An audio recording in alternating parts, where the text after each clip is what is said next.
Merci, monsieur. Ce sera peut-être un peu plus rapide que ça. Comme le rappelle la Commission, chaque année, environ 120 000 cas de cancer d'origine professionnelle sont causés par une exposition à des agents cancérigènes au travail, avec environ 80 000 morts.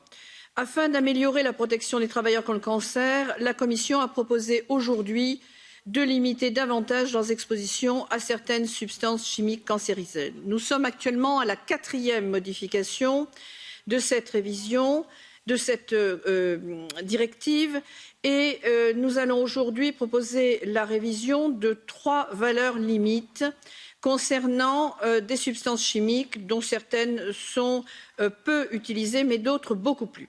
On estime que cela concerne 1,1 million de travailleurs dans l'Europe. Il faut noter aussi que la proposition d'aujourd'hui est la première initiative prise par la Commission en tant qu'engagement à combattre le cancer au titre du très prochain plan européen de lutte contre les maladies.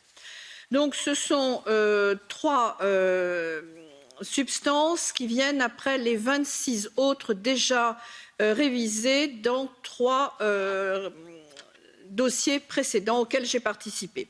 Il s'agit de l'acrylonitrile où on instaure une limite, le composé du nickel et bien plutôt les sels du nickel avec là aussi instauration d'une limite et le benzène très largement utilisé et c'est une révision à la baisse de la limite existante.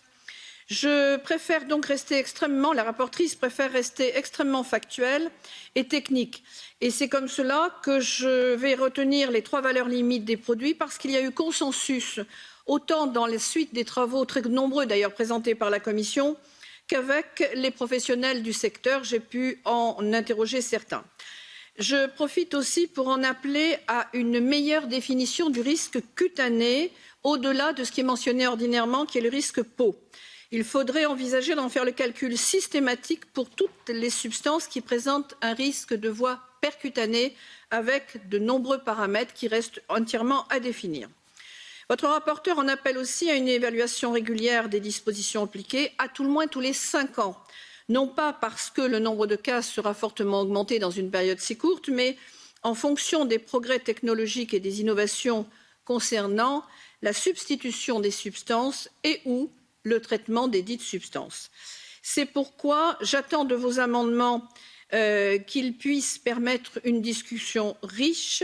Je ne manquerai pas bien évidemment de tous les prendre en considération. Je voudrais juste ajouter pour les Français qu'il y a une petite erreur de traduction dans le titre. Il faut voir directive et non règlement. Je suis donc parfaitement à l'écoute de vos propositions. Je vous remercie.